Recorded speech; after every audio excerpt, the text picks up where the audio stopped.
I started to look at this, and you realize that, as one scientist said, the only thing you can safely say about the moon is its observational error. It shouldn't be there. As someone, another scientist said, that with the Earth's magnetic field and the size of the Earth may well not have a satellite. And if it did have a satellite, it would be very, very small. One postulated maybe 30 miles around. This one's 2,160 miles around. In fact, it's bigger than Pluto. And some scientists don't see the Earth-Moon association so much as a dual planet association. Mm-hmm. It's massive. It shouldn't be there.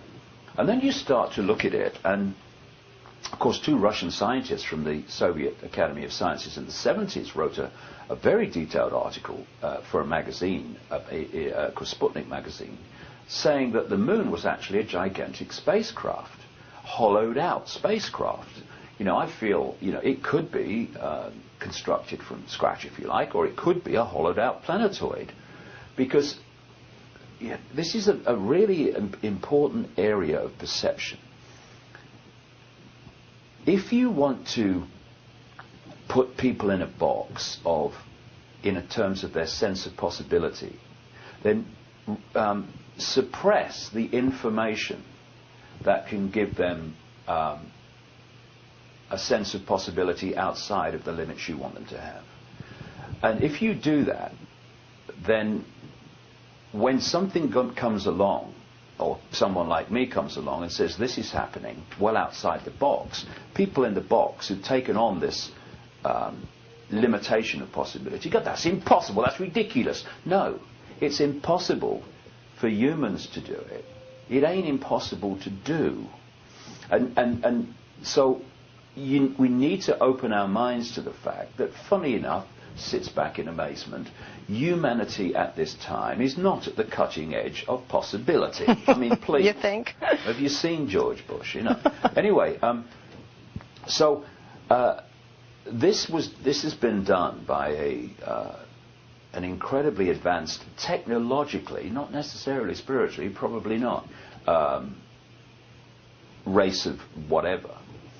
And I've started to see the modus operandi. And in many ways, it's very much symbolized by the Death Star in the Star Wars movies. Star Wars movies, of course, produced by George Lucas, massive insider. Because of the effect these moons of that size have on a planet like the Earth. When you move the moon close to the Earth, it starts to affect its speed of spin, and it starts to make it go at an angle, which is what the Earth does. We have seasons because of that angle, which makes the Earth, in its relationship with the Sun, have this period of years with different seasons. So then you look at the ancient accounts all over the world, and they talk about fantastic cataclysmic events which ended a golden age, which ended a whole civilization. Some people talk about Atlantis and Lemuria and all that stuff. And there are many clear, constant checklist items on that cataclysm description. Whether it's the Great Flood in the Bible, whether it's wherever you go in the world, you find the same thing. 1, massive earthquakes, great volcanic eruptions, a tidal wave, massive tidal wave, and the Earth turned over. If you move the moon in, say it's coming into where it is for the first time, it totally changes the Earth. It moves it on an angle, the Earth turned over. The pressure of all that stuff would create tremendous geological impacts.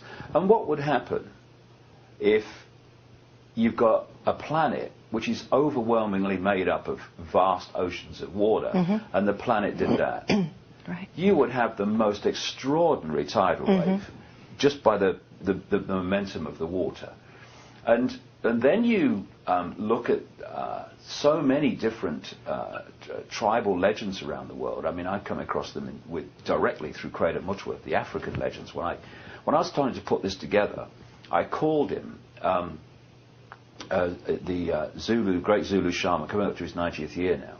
And I didn't say, hey Credo, I reckon the moon's this, that, and the other. I said, can you just tell me any African legends about the moon? I try to avoid very much telling people what I'm feeling and then saying, what do you think? Right. If they have information they could give me, I like to keep my mouth shut, keep my powder dry, as someone said to me once, and then see what they say when they're coming from none of this preamble. And he goes on this story. He says, well, we think the moon's an egg.